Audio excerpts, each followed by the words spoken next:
ABTA test paper 2025 Bangla, page নম্বর 514। তপনের চিরকালের বন্ধু ছোট মাসি। বিরাগীর ঝোলার ভিতরে ছিল গীতা, কিন্তু বুনো হাঁস ধরায় যে এদের কাজ। বক্তা হলেন রামদাস। বিরাট পুত্র সহ বিরাট রাজার পুত্রের নাম উত্তর। ব্যথানিত হয়েছে কেশ বেশ। ব্যথানিত শব্দের অর্থ অসংবৃত। আফ্রিকা কবিতাটি প্রথম প্রকাশিত হয় যে পত্রিকায়? প্রবাসী।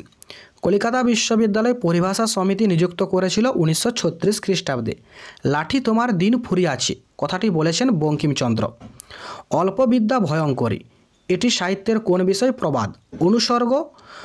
অনুসর্গ এক প্রকার হচ্ছে অব্যয়। কি ব্যথায় ব্যথিত সে আজ চিহ্নিত পদটি হলো সমধাতুজকরণ।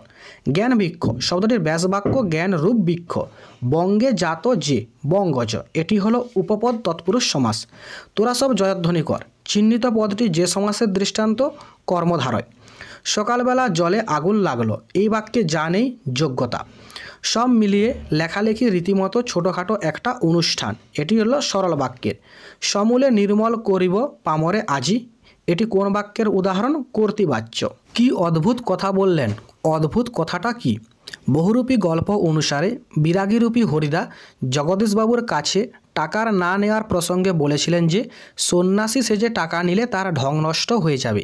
এখানে এ কথাটিকে অদ্ভুত বলা হয়েছে। নতুন মেসোকে দেখে জানলো সেটা। কি জানলো? না ছেলেবেলা থেকে রাশি রাশি গল্প পড়লেও তপন একথা জানতো না গল্প লেখা বিষয়টি এমনই সহজ যে কোনো মানুষই তা লিখতে পারে। নতুন মেসোকে দেখে সে কথাই জানলো তপন। পথে কুড়িয়ে পেলাম। কি কুড়িয়ে পেলাম? গাঁজার কুলকে। ও হুকুম দিল। কে কাকে হুকুম দিয়েছিল? অমৃত ইসাবকে হুকুম দিয়েছিল। মানুষ যেমন কাঁদে, কে কেন কেঁদেছিল? নদের চাঁদের দেশের ক্ষীণস্রোত নির্জীব নদীটি অনাবৃষ্টির বছরে প্রায় শুকিয়ে যাওয়ার উপক্রম করেছে দেখে নদের চাঁদ কেঁদে ফেলেছিল। কবিতার প্রশ্ন রয়েছে, সেই মেয়েটির মৃত্যু হলো না। কোন মেয়েটির মৃত্যু হলো না? কথকের প্রিয়তমা। তব স্বরে মরিয়া বাঁচিল। কার স্বরে কে মরে বাঁচিল? ইন্দ্রজিতের স্বরে মরে বেঁচে উঠেছিল শ্রী রামচন্দ্র। আজ যখন পশ্চিম দিগন্তে কি ঘটে চলেছে? পশ্চিম দিগন্তে অর্থাৎ পাশ্চাত্য দেশগুলিতে ক্ষমতা দখলের লড়াইয়ে মানুষের মধ্যেকার পাশবিক শক্তি বেরিয়ে এসে অশুভ ধ্বনিতে সভ্যতার অন্তিমকাল ঘোষণা করেছিল। ওই আসে সুন্দর। সুন্দর কিভাবে আসে? অন্ধত ধর্মীয় গোড়ামিতে পরিপূর্ণ এ সমাজকে ধ্বংস করে নবসৃষ্টি ঘটাতে সুন্দর কাল ভয়ঙ্করের বেশে আসে। আঁকড়ে ধরে সে খড়কুটো। সে খড়কুটো বলতে কি বোঝানো হয়েছে? খড়কুটো বলতে বোঝানো হয়েছে গানকে। এরপর প্রবন্ধের প্রশ্ন। বাংলায় একটা কথা চালু ছিল, কথাটি কি? কালি নেই কলম নেই বলে আমি মুন্সি। দোয়াত যে কত রকমের হতে পারে। প্রবন্ধে কত রকমের দোয়াতের কথা বলা হয়েছে। বক্তা শ্রীপান কাঁচের, কাঠগ্লাসের, পোর্সোলিনের, শ্বেতপাথরের, জেডের, পিতলের, ব্রোঞ্জের, ভেড়ার শিঙের ও সোনার দোয়াতের কথা উল্লেখ করেছেন। তাদের নতুন করে শিখতে হচ্ছে। কি শেখার কথা বলা হয়েছে? সরকারি কাজকর্মে বাংলা পারিভাষিক শব্দ ব্যবহার শুরু হওয়ায় অনেক ইংরেজি জানা ব্যক্তি মুশকিলে পড়েছেন, কারণ তাদের সেই পরিভাষা নতুন করে শিখতে হচ্ছে। পরিভাষার উদ্দেশ্য কি? পরিভাষার উদ্দেশ্য ভাষার সংক্ষেপ এবং অর্থ সুনির্দিষ্ট করা। এরপর ব্যাকরণের প্রশ্ন রয়েছে।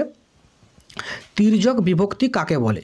যে বিভক্তি একাধিক কারকে প্রযুক্ত হয় তাকে তির্যক বিভক্তি বলে। উপবাক্যীয় কর্তার উদাহরণ দাও। তিনি এভাবে চলে যাবেন ভাবা যায়নি। এখানে উপবাক্যীয় কর্তা হচ্ছে তিনি এভাবে চলে যাবেন। কুম্ভকার শব্দটির ব্যাসবাক্য সহ সমাসের নাম লেখো। কুম্ভ করে যে উপপদ তৎপুরুষ সমাস। উপমিত আর উপমান কর্মধারায় সমাসের একটি পার্থক্য। উপমান কর্মধারায় সমাসের পূর্ব পদে উপমান এবং পরপদে থাকে গুণ প্রকাশক সাধারণ ধর্ম, যেমন অরুণের ন্যায় রাঙা সমান অরুণ রাঙা। অপরদিকে উপমিত কর্মধারায় সমাসের পূর্বপদ সাধারণত উপমেয় এবং পরপদ উপমান হয়, যেমন নয়ন কমলের ন্যায় সমান নয়ন কমল। ব্যাসবাক্যের ব্যাস শব্দটির অর্থ কী? ব্যাস শব্দের অর্থ বিস্তার। এর অন্য নাম কি? বিগ্রহ বাক্য। বাক্যের আকাঙ্ক্ষা বলতে কী বোঝো?